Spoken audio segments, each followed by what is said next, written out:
Hello बच्चों। तो कैसे हो आप लोग? ठीक ना? ओके। तो चलिए आज का क्लास स्टार्ट करते हैं। आज हम लोग क्या पढ़ने वाले हैं? साउंड वेव को ही कंटिन्यू करने वाले हैं। पिछले क्लास में हम लोग क्या पढ़े थे? लॉन्गिट्यूडिनल वेव, ट्रांसवर्स वेव, ये सब क्या होता है, नहीं होता है, ये सब थोड़ा बहुत देखे थे। उसके बाद स्टार्ट किए थे some terms related to sound wave, ये वाला टॉपिक हम लोग स्टार्ट किए थे। उसमें हम लोग time period and frequency already cover कर लिए थे। ठीक है, तो चलिए उसको कंटिन्यू करते हैं। लेकिन हाँ, बहुत बच्चे का डाउट है कि सर थोड़ा सा ट्रांसवर्स वेव बता दीजिए, ये कैसे चलता है। ठीक है, तो थोड़ा सा हम लोग ट्रांसवर्स वेव के बारे में देख लेते हैं। बहुत आसान है, ज़्यादा कुछ है नहीं। ठीक है, तुम्हारे सिलेबस पे ज़्यादा कुछ बोलता नहीं है, इसलिए हम नहीं बताए थे। ठीक है, हम बता देते हैं। मान लो कि समुंदर पे कभी खेले हो, फुटबॉल लेकर के, छोटा सा बॉल लेकर के समुंदर पे कभी खेले हो।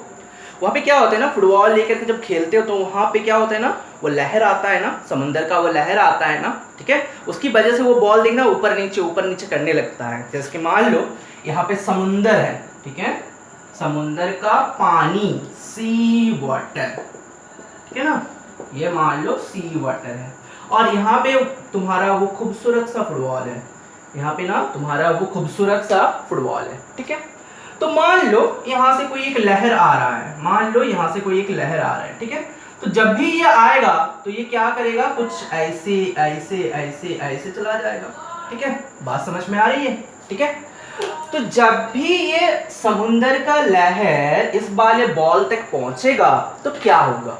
जैसे मान लो ये तुम्हारा फुटबॉल है, ठीक है, यहां से लहर आ रहा है, देखो ध्यान से देखना, लहर आया, इसको ऊपर किया और फिर ये चला गया।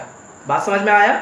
यहाँ पे लहर आया, इसको ऊपर नीचे किया और ये फिर चला गया। तो ये देखो, ये बॉल को मान लो पार्टिकल्स ऑफ द मीडियम, इस बॉल को जो है ना, ये मान लो पार्टिकल्स ऑफ द मीडियम। तो पार्टिकल्स ऑफ द मीडियम कैसे वाइब्रेट कर रहे हैं या फिर कैसे ऑसिलेट कर रहे हैं, ध्यान से देखना, अगेन दिखा रहे हैं। ये लहर आया, ऊपर नीचे हुआ, आगे चला गया। ठीक है, तो ये ऊपर नीचे मूव कर रहे हैं ना, और वेव किधर जा रहे हैं, सामने की ओर। पार्टिकल का मूवमेंट किधर हो रहा है, परपेंडिकुलर टू द वेव। किधर हो रहा है बच्चों, परपेंडिकुलर टू द वेव। ठीक है ना, तो इसको हम क्या बोलेंगे, ट्रांसवर्स वेव बोलेंगे कि लॉन्गिट्यूडिनल वेव बोलेंगे। पार्टिकल ऑफ द मीडियम कैसे वाइब्रेट कर रहे हैं, perpendicular to the propagation of the wave. इसका मतलब ये क्या, कौन सा वेव हो जाएगा, ट्रांसवर्स वेव। तो इसको रिप्रेजेंट कैसे करते हैं, इसको रिप्रेजेंट कैसे करते हैं, तो रिप्रेजेंट करने का ना दो तरीका होता है। एक को बोलते हैं डिस्प्लेसमेंट टाइम ग्राफ और एक को बोलते हैं डिस्प्लेसमेंट डिस्टेंस ग्राफ। ठीक है, दोनों अलग अलग जगह पे यूज होता है, हम बताते हैं क्या होता है। ठीक है, तो बात क्या है, जैसे मान लो ऐसे कुछ ग्राफ है। ठीक है, इधर मान लेते, अभी के लिए इधर मान लेते हैं डिस्प्लेसमेंट है और इधर क्या है बच्चों, टाइम है। इधर डिस्प्लेसमेंट, इधर टाइम। अब क्या होता है ना, जैसे कि तुम लोग ट्रांसवर्स वेव जब लिखाए थे तुम लोगों को, तो देखना एक चीज लिखाए थे कि ट्रांसवर्स वेव जब प्रोपगेट करता है तो क्या क्या मेक करके आगे चलता है, crest and trough, crest and trough. तो किसको हम क्रेस्ट बोलेंगे, किसको हम ट्रफ बोलेंगे। देखो इमेजिन करो, दिस इज द फुटबॉल या फिर पार्टिकल ऑफ द मीडियम। तो ये मैक्सिमम ऊपर जितना जाएगा, ये ऐसे जाएगा ना, जब लहर आएगा ऐसे, इसको ऊपर नीचे किया और आगे चला गया, तो ये मैक्सिमम जितना ऊपर जाता है उसको बोलते हैं क्रेस्ट। और मैक्सिमम जितना नीचे चला जाता है मीन पोजीशन से, देखो ये रेस्ट पोजीशन या फिर मीन पोजीशन आया, ये ऊपर नीचे हुआ, मीन पोजीशन आया, फिर वो नीचे गया, ऊपर आया। तो ये मीन पोजीशन से जितना ऊपर जाता है, जितना ऊपर जाता है उसको बोलते हैं क्रेस्ट। एंड मीन पोजीशन से जितना नीचे जाता है उसको बोलते हैं ट्रफ। तो यहां पे बताओ कहां पे क्रेस्ट होगा, कहां पे ट्रफ होगा। This point will be crest और trough, this point will be crest और trough, crest, this point will be trough. सही है ना बच्चों, ये ट्रफ होगा और ये क्रेस्ट होगा। बात समझ में आ गया, क्लियर। ये क्या है, maximum displacement in upward direction, ये क्या है, maximum displacement in downward direction. लिख भी सकते हो, अगर तुम में से किसी को लिखना है क्रेस्ट एंड ट्रफ तो लिख भी सकते हो, maximum displacement in upward direction. ठीक है, एंड ट्रफ मतलब होता है, एंड ट्रफ मतलब होता है maximum displacement, maximum displacement in downward direction, in downward direction, ठीक है, maximum displacement in downward direction. बात समझ में आई कि नहीं आई, क्लियर हुआ? चलो इसको उतार लो, उसके बाद आगे चलते हैं। ठीक है बच्चों, हो गया। अच्छा, थोड़ा सा ना distance time graph and displacement time graph and displacement distance graph के बारे में थोड़ा सा हम बता देते हैं, ठीक है। आगे इसका यूज होगा क्योंकि हम लोग एम्पलीट्यूड, वेवलेंथ ये सब पढ़ने वाले हैं, तो उसमें यूज होगा बच्चों, ठीक है। तो थोड़ा सा देख लो, ठीक है, कि बात क्या होती है। दो टाइप ऑफ ग्राफ होता है, एक को बोलते हैं displacement time graph, displacement and time graph, ठीक है। ये कब होता है, ये कब होता है? जैसे मान लो यहाँ पे बहुत सारा पार्टिकल्स है, यहाँ पे ना बहुत सारा पार्टिकल्स है, कोई भी पार्टिकल्स है, वाटर का जो भी है, बहुत सारा पार्टिकल्स है, ठीक है। अब क्या हुआ, यहाँ से ना एक वेव जाना स्टार्ट कर दिया, यहाँ से एक वेव जाना स्टार्ट कर रहा है, ठीक है। यहाँ पे एक वेव, जैसे लहर रहा ना, ऐसे ऐसे ऐसे ऐसे ऐसे जा रहे, ऐसे ऐसे ऐसे ऐसे जा रहे, ठीक है, ऐसे ऐसे ऐसे ऐसे जा रहे। तो समझो जबकि ये वेव जो है ना, ये वेव जब जा रहा था, ये वेव जब जा रहा था, जब यहाँ पे आएगा तो इस वाले पार्टिकल को धीरे धीरे धीरे धीरे कहाँ मूव करेगा, ऊपर की ओर मूव करेगा। ये जब ये लहर इसके थ्रू जाएगा तो पार्टिकल ऊपर नीचे मूव करेगा ना। जैसे फुटबॉल वाला केस मान लो, ये मान लो पार्टिकल, लहर आ रहा है ऐसे ऐसे ऐसे ऐसे ऊपर नीचे फिर ऊपर करके, ये वेव तो आगे चला जाएगा लेकिन वो पार्टिकल वहीं पे रहेगा, लेकिन वो ऊपर नीचे वाइब्रेट करने लगेगा ना। तो इस वाले पार्टिकल का अगर हम टाइम के साथ साथ पोजीशन, इसी वाले पोजीशन पे टाइम के साथ साथ इसका डिस्प्लेसमेंट मेजर करें, उसको बोलते हैं डिस्प्लेसमेंट टाइम ग्राफ। एक पर्टिकुलर पोजीशन पे मान लो दिस पोजीशन, तो यहाँ पे क्या होगा, ये ऊपर जाएगा, फिर नीचे आएगा, फिर नीचे जाएगा, फिर ऊपर आएगा। बात समझ में आ रहा है? ये क्या होगा, ऊपर गया, फिर नीचे आया, फिर नीचे गया, फिर ऊपर आया। इस वाले पोजीशन पे हम लोग पार्टिकल ऑफ द मीडियम को देख रहे हैं।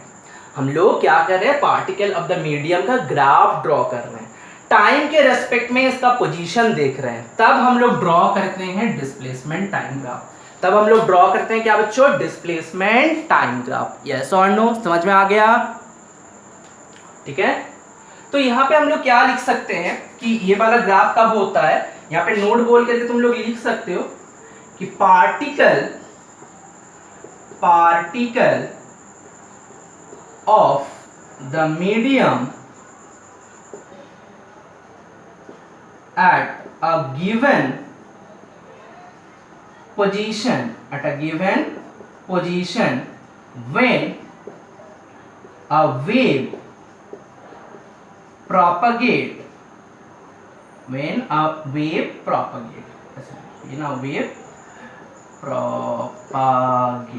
ठीक है, when a wave propagate। तो ये जो ग्राफ होता है ये किसका होता है, पार्टिकल ऑफ द मीडियम का at a given position, like this position. अगर हम इस पोजीशन की बात करें तो इस पोजीशन पे टाइम के साथ साथ इसका पोजीशन कैसे चेंज हो रहा है वो हम लोग इस ग्राफ के थ्रू देखते हैं। बात समझ में आ गया, क्लियर हो गया? बात समझ में आ गया, कोई दिक्कत कोई प्रॉब्लम नहीं है? मिटाऊं इस चीज को? ओके। एक चीज और समझना बच्चों, पार्टिकल का जो टाइम पीरियड होता है, एक ऑसिलेशन या फिर एक वाइब्रेशन कंप्लीट करने के लिए जितना टाइम लगता है, that is nothing but the time period of the, एक ऑसिलेशन कंप्लीट करने के लिए जितना टाइम लगता है उसको क्या बोलते हैं, टाइम पीरियड। तो एक ऑसिलेशन मतलब क्या, ये ऊपर गया, फिर नीचे आया, फिर यहाँ पे आ गया, तब जाकर के एक ऑसिलेशन कंप्लीट हो रहा है, तो एक ऑसिलेशन कंप्लीट करने के लिए जितना टाइम लगता है उसको टाइम पीरियड बोलते हैं। तो ये जो टाइम पीरियड यहाँ पे हो रहा है ये किसका है, पार्टिकल का है ना, ये किसका है, पार्टिकल का है। तो बात क्या होता है ना बच्चों, जो भी पार्टिकल का टाइम पीरियड होता है, जो भी पार्टिकल का फ्रीक्वेंसी होता है, वही ना वेव का फ्रीक्वेंसी होता है या फिर वेव का टाइम पीरियड होता है। मेरी बात ध्यान से समझना, कि पार्टिकल का जो टाइम पीरियड होता है वही वाला टाइम पीरियड वेव का होता है। अगर मान लो पार्टिकल का टाइम पीरियड 2 सेकंड है तो वेव का भी टाइम पीरियड कितना हो जाएगा 2 सेकंड। इस बात को समझना बहुत जरूरी है, ठीक है। बात समझ में आ गया तो इसको नोट करके लिख भी सकते हो।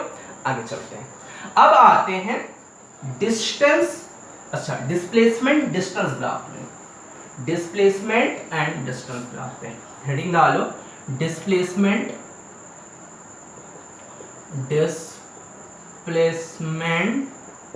And distance graph.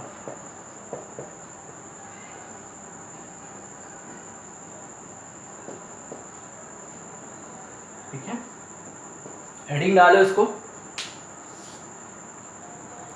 ठीक है बच्चों, तो यहां पे क्या होती है ना कि जैसे मानो कि यहाँ पे ना बहुत सारा वेव पार्टिकल्स है। मान लो ये पार्टिकल को तुम देख सकते हो और यहाँ पे पार्टिकल्स है, यहाँ पे क्या है बच्चों पार्टिकल्स है, ठीक है पार्टिकल्स है। अब क्या हो रहा है, मान लो एक वेव आ रहा है, ठीक है, मान लो इधर से ना एक वेव आ रहा है लाइक दिस, तो ये वेव क्या करेगा ऐसे ऐसे ऐसे ऐसे ऐसे ऐसे तो एंड पे चला जाएगा, यस और नो। तो जब ये वेव जा रहा था तो पार्टिकल का पोजीशन चेंज हो जाएगा। ये पार्टिकल कहाँ होगा यहाँ पे, ये पार्टिकल कहाँ होगा यहाँ पे, यह पार्टिकल कहाँ होगा यहाँ पे, ये पार्टिकल यहाँ पे, ये पार्टिकल यहाँ पे, ऐसे डिफरेंट डिफरेंट पोजीशन पे रहेगा। तो उस चीज को अगर हम ड्रॉ करें तो पार्टिकल कुछ ऐसे रहेगा ना, मान लो यहाँ पे एक पार्टिकल है, यहाँ पे एक पार्टिकल है, यहाँ पे एक पार्टिकल है, यहाँ पे एक है, यहाँ पे आ चुका है, यहाँ पे आ चुका है, यहाँ पे आ चुका है, यहाँ पे आ चुका है। तो कुछ ऐसे ही दिखेगा ना ये वाला चीज, कुछ ऐसे ही दिखेगा ना ये वाला चीज। देखो देखो, तुम अगर सोचोगे कि बहुत सारा पार्टिकल यहाँ पे जो था ये अनडिस्टर्ब था, यहाँ पे जो था ना यहाँ पे अनडिस्टर्ब था, जब भी वेव इसके थ्रू चलना स्टार्ट किए तुम मेरे साथ ध्यान से देखना, ये क्या होगा ऊपर नीचे ऊपर नीचे। तो हर कोई पार्टिकल्स जो होगा अपना क्या होगा मूव करना स्टार्ट कर देगा या फिर वाइब्रेट करना स्टार्ट कर देगा, ऊपर नीचे ऐसे करते हुए चला जाएगा। उस टाइम पे तुमने क्या किया ना, एक स्नैपशॉट ले लिए। क्या किए, उस टाइम पे एक स्नैपशॉट ले लिए। तो कुछ ऐसा लगेगा, एक टाइम पे तुमने एक स्नैपशॉट ले लिए तो कुछ ऐसा दिखेगा ना। तो यहाँ पे बेसिकली क्या हो रहा है ना, पार्टिकल्स का डिस्प्लेस्ड पोजीशन। जब वेव आया तो ये पार्टिकल यहाँ पे था, अब पार्टिकल क्या हो गया ऊपर आ गया। ये पार्टिकल यहाँ पे था, ये पार्टिकल अब क्या हो गया ऊपर आ चुका है। ये पार्टिकल यहाँ पे था तो ये पार्टिकल क्या हो गया नीचे आ चुका है। तो यहाँ पे पार्टिकल क्या हो गया डिस्प्लेस्ड हो चुका है, यस और नो। तो इस जब वेव जा रहा था उस टाइम पे तुमने एक स्नैपशॉट ले लिए और उस डायग्राम को अगर तुम ड्रॉ करना चाहते हो, उस ग्राफ को तुम अगर ड्रॉ करना चाहते हो, that is nothing but your displacement distance graph, that is nothing but your displacement distance graph. तो ये भी कैसा दिखता है, कुछ ऐसे ही दिखता है, कुछ ऐसे ही दिखता है, ठीक है। इधर क्या होता है डिस्प्लेसमेंट और इधर क्या होता है डिस्टेंस, ठीक है। यहाँ पे क्या होता है डिस्टेंस और इधर क्या होता है बच्चों डिस्प्लेसमेंट। बात समझ में आई कि नहीं आई, क्लियर है ना। तो यहाँ पे तुम ही लोग बोलो नोट क्या लिख सकते हैं। यहाँ पे अगर हम नोट लिखे तो क्या लिख सकते हैं, नोट अगर हम लोग लिखने जाएं तो क्या लिख सकते हैं यहाँ पे कि द ग्राफ शोज, ऐसा लिख सकते हैं the graph shows the displaced position of the particle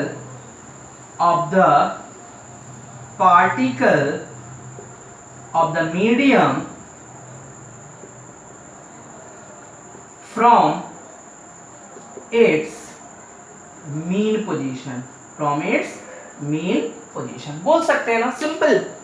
यहां पे हम लोग देख रहे हैं कि एक स्नैपशॉट लेकर के पार्टिकल का पोजीशन, पिछले में क्या कर रहे थे एक ही पार्टिकल का हम ऑब्जर्वेशन कर रहे थे। बात समझ में आ गया ना कि दोनों में फर्क क्या होता है, दोनों में इतना ही फर्क होता है, ठीक है। अब क्लियर है ना कि डिस्टेंस टाइम ग्राफ क्यों आया and sorry displacement time graph क्यों आया एंड डिस्प्लेसमेंट डिस्टेंस ग्राफ क्यों आया। अब क्लियर है ना। चल मिटाएं इस चीज को, लिख लिया अच्छे से बढ़िया से, लिख लो जल्दी करो। हो गया ना बच्चों, मिटाएं, ओके चलो।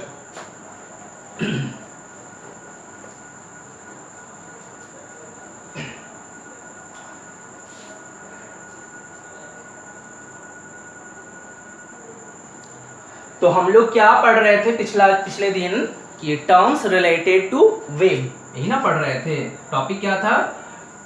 टर्म्स रिलेटेड टू वेव, यही ना पढ़ रहे थे हम लोग। तो उसमें क्या हुआ था? Frequency and time period complete हो गया था, यस और नो। लेकिन हम तुम लोगों को बताए थे कि कुछ क्वेश्चंस और करेंगे और फ्रीक्वेंसी एंड टाइम पीरियड के बीच में रिलेशन देखेंगे। तो पहले ना रिलेशन देख लेते हैं कि क्या होता है। तो एक बार फिर से हम डेफिनेशन बता रहे हैं, ध्यान से सुनना।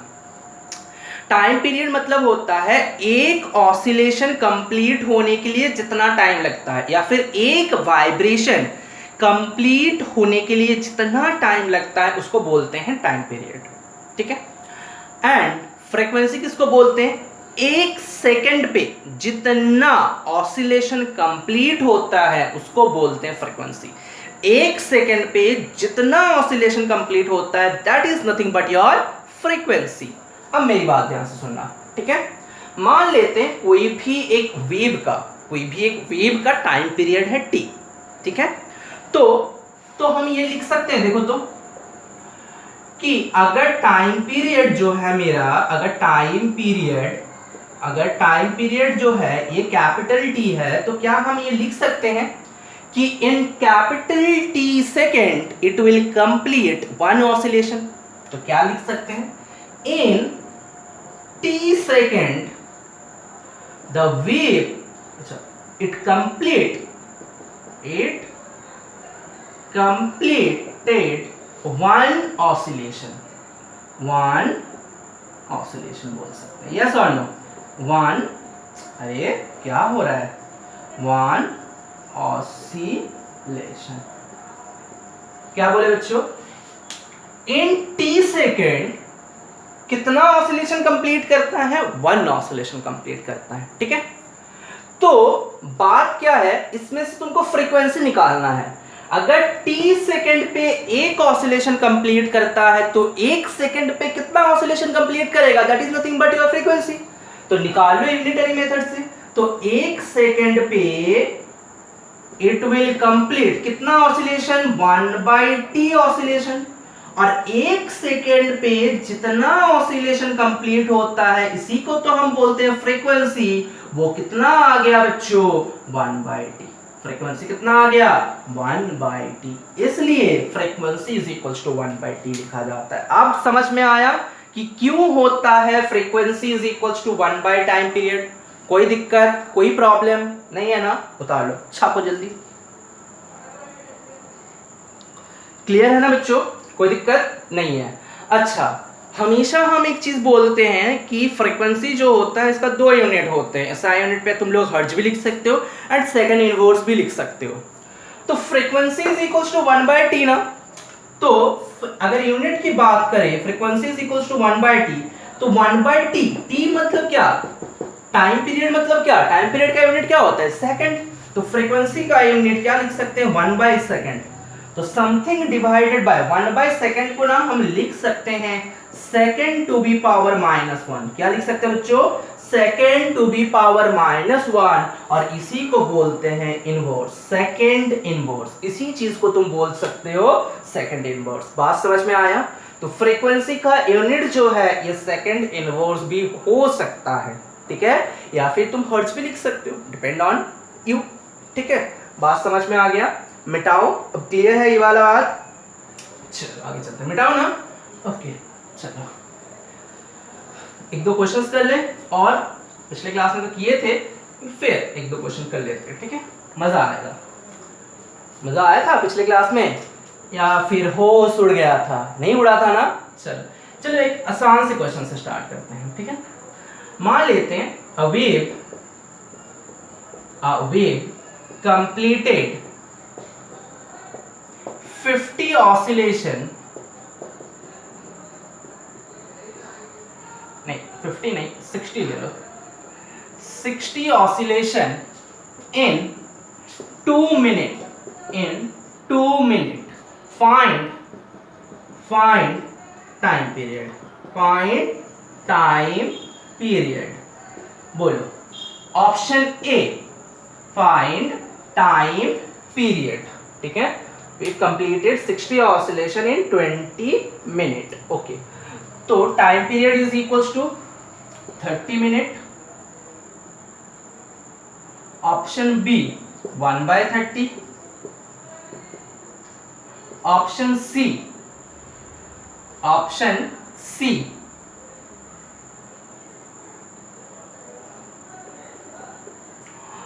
0.5 second, option D none of this, option C none of this. अच्छा यहाँ पे ना सेकेंड्स ले लो, सॉरी गलती है ना, सेकेंड ले लो, यहाँ पे सेकेंड ले लो। ठीक है, बताओ कौन सा ऑप्शन सही है इनमें से कौन सा ऑप्शन सही है? क्या तुम बता सकते हो? फटाफट करो। आंसर आया? कुछ नहीं आया। देखो बात क्या होती है कि एक ऑसिलेशन कंप्लीट होने के लिए जितना टाइम लगता है that is nothing but your time period. तो यहाँ पे 60 ऑसिलेशन को कंप्लीट होने में कितना टाइम लगा? 2 मिनट। तो हम लिख सकते हैं ना कि 60 oscillation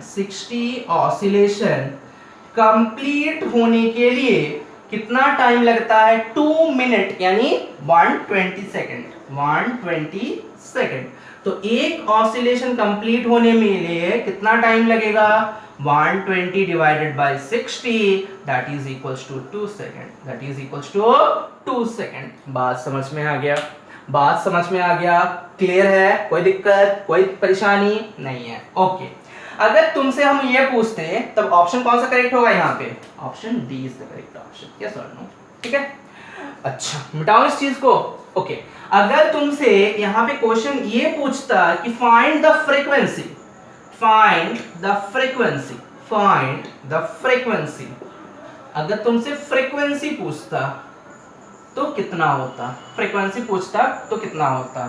option A 0.5 hertz, option B 2 hertz, option C 30 hertz, option D none of this. बोलो इसमें से कौन सा ऑप्शन करेक्ट होता? क्या तुम बता सकते हो? क्या तुम बता सकते हो? अरे बोलो। देखो बात क्या हो है कि टाइम पीरियड एंड फ्रीक्वेंसी के बीच में रिलेशन क्या है कि frequency is equals to 1 by time period, yes और no? Frequency is equals to क्या होता है बच्चों? 1 बाय टाइम पीरियड। अच्छा तो यहाँ पे टाइम पीरियड कितना आया?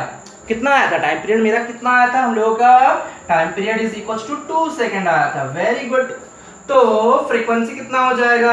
1/2 that is equals to 0.5 hertz, not second. ध्यान देना है यहाँ पे क्या हो जाएगा?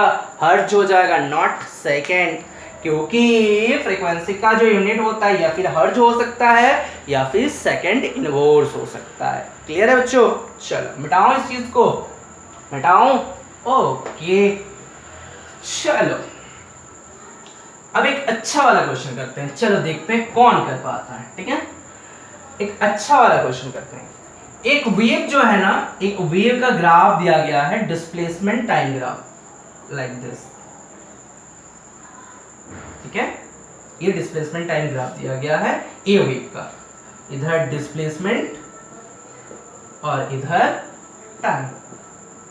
ठीक है, इसके साथ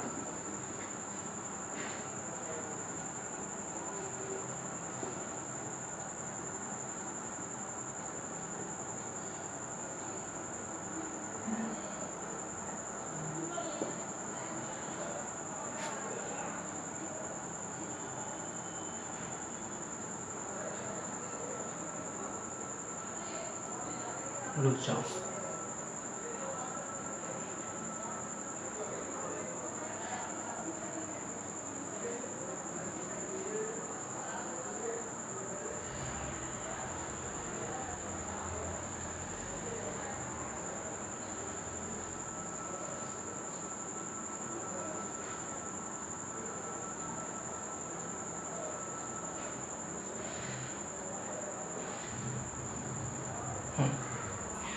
इसके नीचे और एक ग्राफ दिया गया है बी का, ठीक है, इसका डिस्प्लेसमेंट एंड टाइम ग्राफ दिया गया है, ठीक है ना बच्चों। अब तुमसे पूछा गया है, अब तुमसे क्या पूछा गया है, find the ratio of, find the ratio of the time period, of the time period, time period A/B निकालना है, ठीक है। पहले A का होगा उसके बाद B का होगा। ऑप्शन दे दे, option A 2:1, option B 1:2, option C 1:4, option D none of this. बोलो कौन सा ऑप्शन सही है इनमें से? क्या तुम बता सकते हो इनमें से कौन सा ऑप्शन सही है? क्या तुम बता सकते हो? अरे रामलालो बोलो फटाफट, बहुत इजी क्वेश्चन है, बहुत इजी क्वेश्चन है। क्या तुम बता सकते हो? चलो ट्राई करो अपने से, उसके बाद हम बताते हैं। देखो बच्चों, अब बात क्या होती है, ठीक है, टाइम पीरियड का मतलब क्या है, इसलिए हम बोलते हैं ना definition is very very important. Definition जो होते हैं ना बहुत इंपॉर्टेंट होता है। अगर किसी को डेफिनेशन अच्छे से समझ में आता है ना तो वो निकल जाएगा। अगर किसी ने बिना समझे रट लिया पक्का डूबेगा। लिख करके रखो, वो पक्का डूबेगा, ठीक है। देखते हैं, चलिए। तो टाइम पीरियड का मतलब क्या होता है, पहले तो समझते हैं कि टाइम पीरियड का मतलब क्या होता है। एक ऑसिलेशन कंप्लीट होने के लिए जितना टाइम लगेगा, तो देखो, तो एक ऑसिलेशन कहां पे कंप्लीट हुआ, यहां पे, तो ये टी, ये क्या बच्चों, टी। एक ऑसिलेशन कंप्लीट होने के लिए जितना टाइम लगता है, nothing but the time period, तो इसको हम टी मानते हैं, ठीक है, इस वाले पोजीशन को। अच्छा, आधा कंप्लीट होने के लिए फिर कितना लगेगा, t/2। आधा कंप्लीट होने के लिए कितना लगेगा, t/2। अगर ये पूरा का पूरा रामलालो t है, यहां से यहां तक का टाइम अगर t है, तो इसका आधा कितना होगा, t/2 ना। इसका आधा कितना होगा, t/2 ना। अगर ये पूरा t है तो इसका आधा कितना होगा, t/2। यस और नो?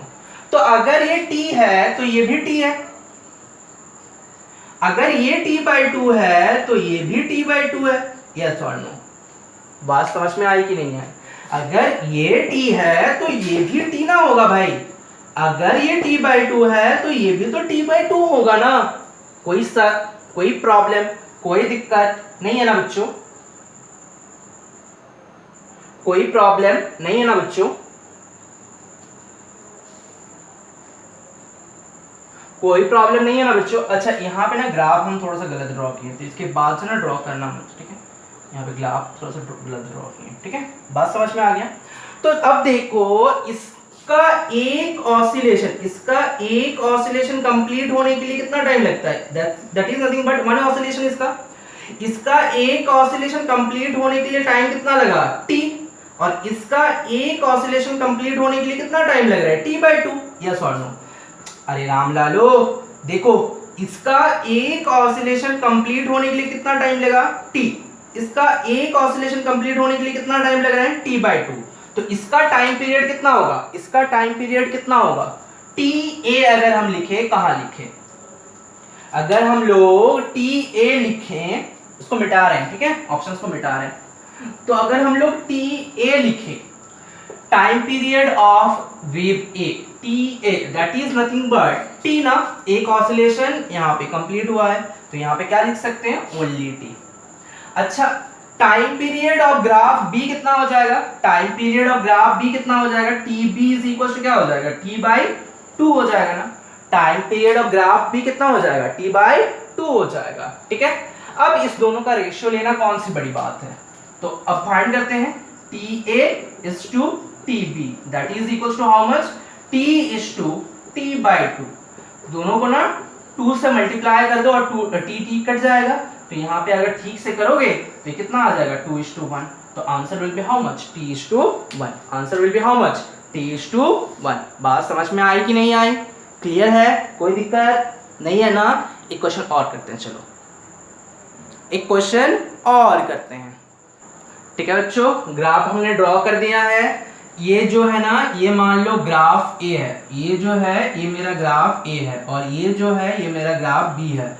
ऑब्वियसली ये डिस्प्लेसमेंट टाइम ग्राफ दिया गया है, ऑब्वियसली ये डिस्प्लेसमेंट टाइम ग्राफ दिया गया है, ठीक है। ये डिस्प्लेसमेंट, इधर भी टाइम और इधर भी टाइम, ठीक है। क्वेश्चन क्या पूछा है, again same, find the ratio of the time period TA/TB will be how much. Option A 1:4, option B 4:1, option C 8:1, option D 1:8, option D जो है ये 1:8 and option E none of these, option E जो है वो none of these है। Find it out, कौन सा option सही होगा इनमें से कौन सा ऑप्शन सही है, क्या तुम बता सकते हो? अरे बोलो, क्या तुम बता सकते हो? यस ना, तुम कर सकते हो, तुम में पोटेंशियल है। चलो तो बताओ क्या होगा आंसर, क्या तुम बता सकते हो? अरे बोलो। देखो बात क्या होती है, पहले ना ऊपर वाले ग्राफ को देखते हैं। तो इसको एक ऑसिलेशन कंप्लीट होने के लिए इतना तक टाइम लग रहा है, दैट इज इक्वल टू हम मान लेते हैं T, that is equal to हम क्या मान लेते हैं टी, ठीक है। इसको एक ऑसिलेशन कंप्लीट होने के लिए कितना टाइम लगा, कैपिटल टी।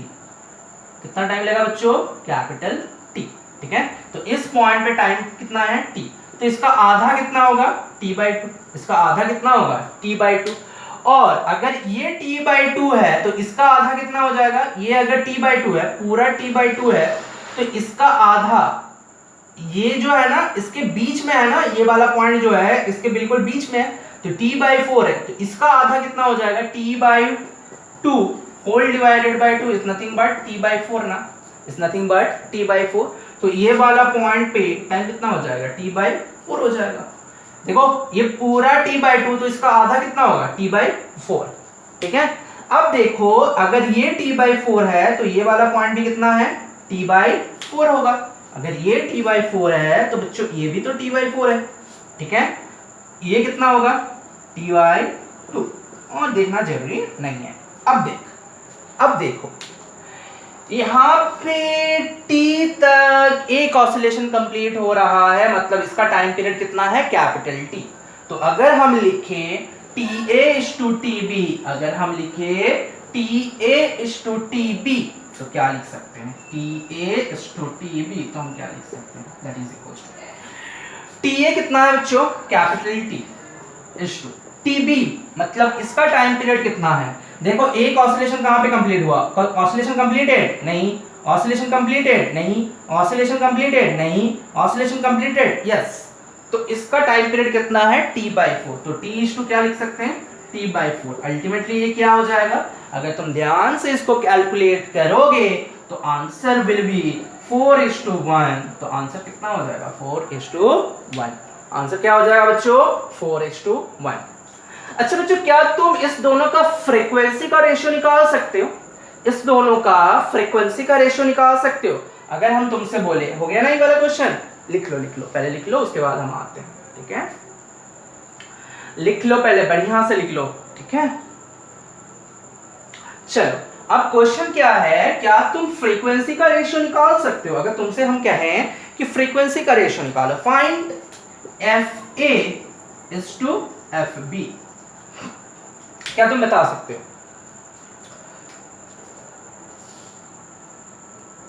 क्या तुम बता सकते हो FA/FB कितना हो जाएगा?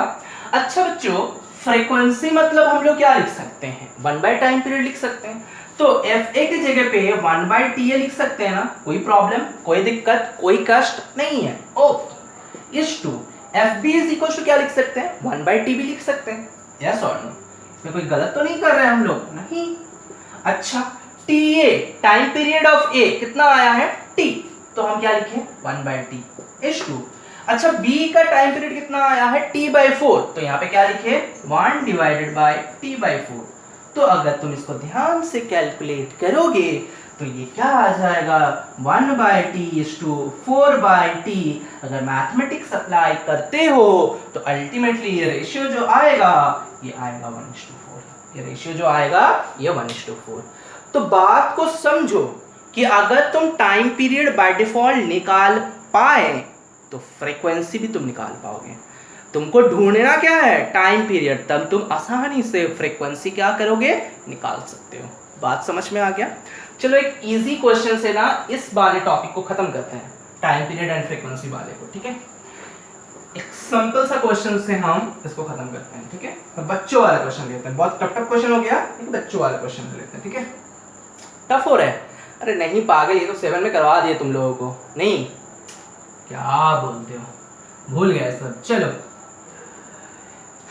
if the ratio of the time period of the two waves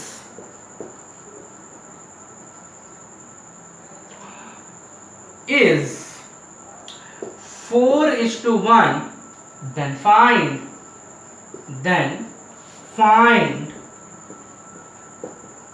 the ratio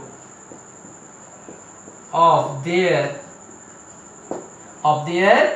frequency,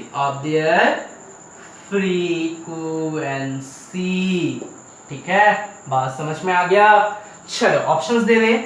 option A 1:4, option A 1:4, option B 1:2, option C 4:1, option D none of this. बोलो कौन सा ऑप्शन करेक्ट है, क्या तुम बोल सकते हो, बोलो।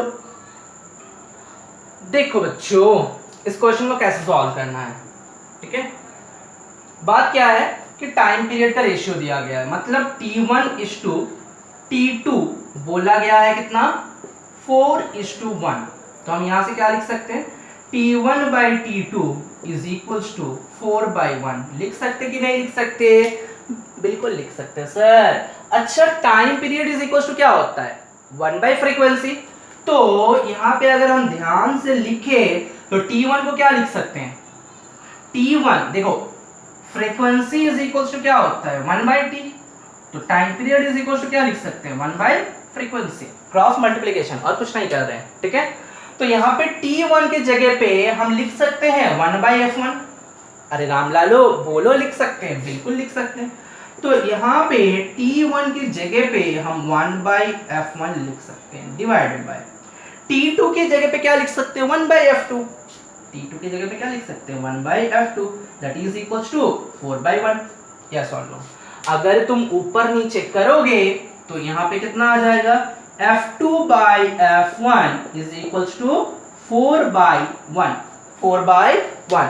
इसको मतलब पलट दो, क्योंकि तुमको रेशियो किसका किसका चाहिए, f1:f2 चाहिए ना, क्योंकि यहाँ पे T1:T2 दिया है, तो तुमको फ्रीक्वेंसी भी किसके रेस्पेक्ट में चाहिए, f1:f2 पे चाहिए। तो इसको ना पलट दो, ठीक है, इसको पलट दो, पलट ही सकते हैं, मेरा मन भाई। तो क्या होगा यहाँ पे, तो क्या लिख सकते हैं बच्चों, यहाँ पे देखो, इसको अगर पलट दोगे, f1 को ऊपर f2 को नीचे कर दोगे, तो इधर भी क्या हो जाएगा, 1 ऊपर चला जाएगा, 4 नीचे आ जाएगा। तो यहाँ पे क्या हो जाएगा, f1/f2 इज इक्वल्स टू 1/4। तो f1:f2 will be how much, 1:4। f1:f2 will be how much, 1:4। तो देखो एक चीज, टाइम पीरियड का जो रेशियो होता है उसका रेसिप्रोकल आता है फ्रीक्वेंसी का रेशियो। टाइम पीरियड का जो रेशियो होता है उसका रेसिप्रोकल आता है फ्रीक्वेंसी का रेशियो, ये याद रखना। अब देखो, तुम तुरंत बता सकते हो, चुटकियों में बता सकते हो। मिटाओ इसको, मिटाओ इसको, मिटाओ ना। ओके, देखो चुटकियों में कैसे बता सकते हो, तुमको समझ में आ गया, सिर्फ उसको पलट देंगे तो मुझे क्या आ जाएगा, फ्रीक्वेंसी आ जाएगा। फ्रीक्वेंसी को पलट देंगे तो क्या आ जाएगा, टाइम पीरियड आ जाएगा। अगर तुमको बोला गया है कि ratio of the time period, अगर तुमको बोला गया है कि ratio of the time period is 1:2, तो फ्रीक्वेंसी का रेशियो कितना हो जाएगा, फ्रीक्वेंसी का रेशियो कितना हो जाएगा, 2:1। सिंपल बात है, यस और नो।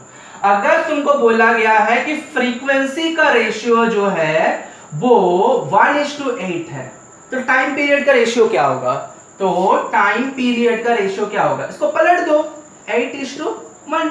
बात खत्म। बात समझ में आ रहा है। यहाँ पे टाइम पीरियड बोला था, यहाँ पे टाइम पीरियड बोला था 1:2, तो फ्रीक्वेंसी क्या हुआ, पलट दिए।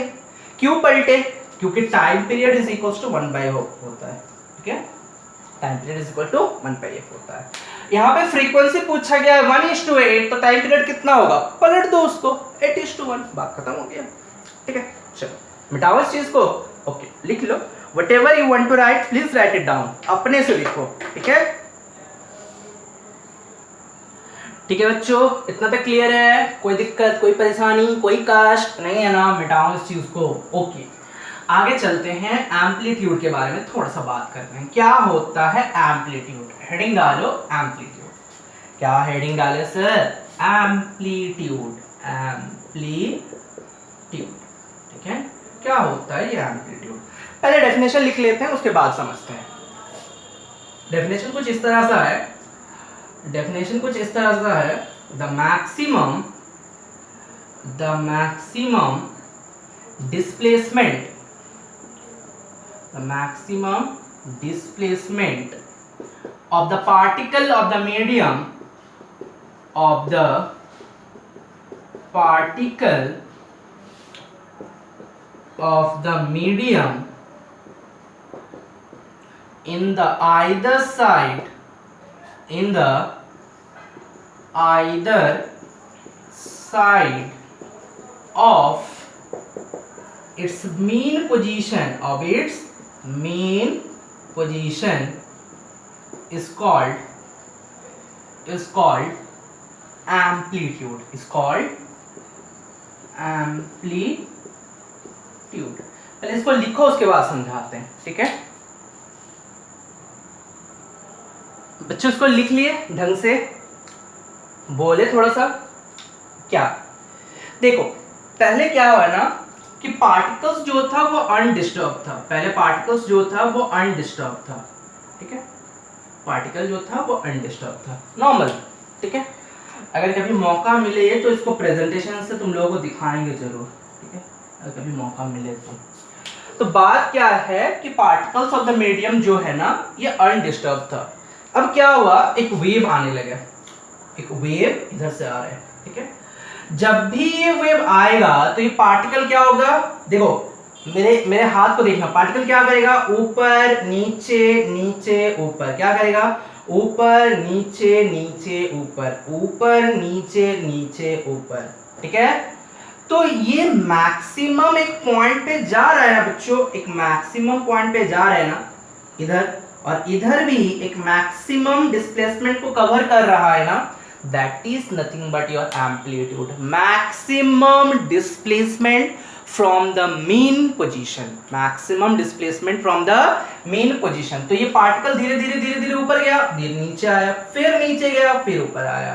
तो अगर हम ग्राफ ड्रॉ करते हैं, अगर हम ग्राफ के थ्रू इस बात को समझते हैं तो क्या होगा, जैसे हम डिस्प्लेसमेंट टाइम ग्राफ लेते हैं तो वेव कैसे जाता है, ऐसे, मतलब जो भी है, तो डिस्प्लेसमेंट टाइम है, ये क्या है, डिस्प्लेसमेंट, और ये टाइम।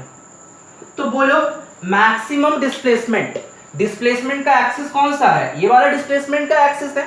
तो मैक्सिमम डिस्प्लेसमेंट, मैक्सिमम डिस्प्लेसमेंट कहां पे होगा, यहां पे होगा नहीं, यहां पे होगा नहीं, यहां पे होगा नहीं, यहां पे होगा, हाँ सर।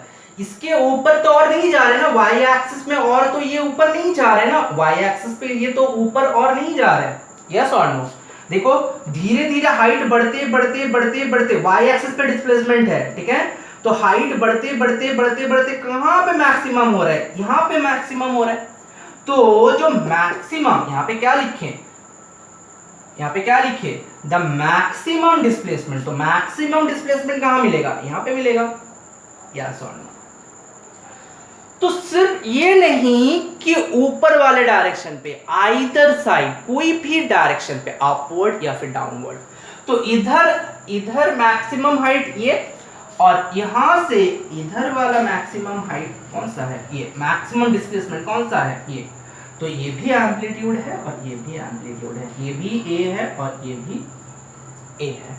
बात समझ में आ गया, क्लियर है? मतलब एम्पलीट्यूड का बात क्या है, समझ में आया? जितना मैक्सिमम वो डिस्प्लेसमेंट कवर करता है मीन पोजीशन से। मान लो पार्टिकल यहाँ पे था, तो पार्टिकल क्या करेगा, यहाँ पे था, रेस्ट पे था, जो तुम लोग हम दिखाए ना, जो तुम लोगों को हम दिखाए हैं कि पार्टिकल जो था वो रेस्ट पे था, ऐसे जैसे ही वेव आने लगा वो क्या हुआ, ऊपर नीचे कर गया। क्या कर गया बच्चों, ऊपर नीचे कर गया, ऊपर नीचे कर गया। ठीक है ना, बात समझ में आ रहा है। तो ये मैक्सिमम जितना ऊपर जाएगा, मैक्सिमम जितना उसका डिस्प्लेसमेंट होगा, मैक्सिमम जितना उसका डिस्प्लेसमेंट होगा from the main position, that is nothing but your amplitude, that is nothing but your amplitude. नीचे भी तो हो सकता है, बात सेम ही है। तो ये मैक्सिमम जितना displacement cover either side of the mean position, mean position कौन सा है, ये वाला तुम्हारा मीन पोजीशन है, तो either side of the mean position वो मैक्सिमम जितना डिस्प्लेसमेंट कवर करेगा, that is nothing but your amplitude, that is nothing but your amplitude. बात समझ में आ गया, क्लियर हो गया, that is nothing but your amplitude. लिख करके रख सकते हो, लिख करके रख सकते हो। ये बात बहुत इंपॉर्टेंट है, ये जो लिखे है ना मैक्सिमम वाला वर्ड, ये अगर नहीं लिखोगे तो काट के जीरो बैठा देगा। ये बहुत वेटेज वाला वर्ड है। मैक्सिमम डिस्प्लेसमेंट अगर नहीं होगा तो वो एम्पलीट्यूड नहीं होगा। देखो बच्चों, डिस्प्लेसमेंट तो यहाँ पे भी तो हो सकता है, डिस्प्लेसमेंट यहाँ पे भी हो सकता है, यहाँ पे भी हो सकता है, यहाँ पे भी हो सकता है, लेकिन एम्पलीट्यूड हम लोग उसको बोलेंगे जहाँ पे मैक्सिमम डिस्प्लेसमेंट होता है। एम्पलीट्यूड हम लोग उसको बोलेंगे जहां पे मैक्सिमम डिस्प्लेसमेंट होता है। क्लियर है, मिटाऊं इस चीज को। ओके, अच्छा यहाँ पे और क्या चाहिए, अच्छा इस पे और क्या पता करना है, यूनिट्स। ओके, तो ऐसा यूनिट क्या होगा, तुम ही लोग बता सकते हो, ऐसा यूनिट क्या होगा। Amplitude is nothing but the displacement ना, obviously maximum displacement, but amplitude is nothing but the displacement. तो डिस्प्लेसमेंट का ऐसा यूनिट क्या होता है, मीटर। तो ऐसा यूनिट क्या हो जाएगा, मीटर।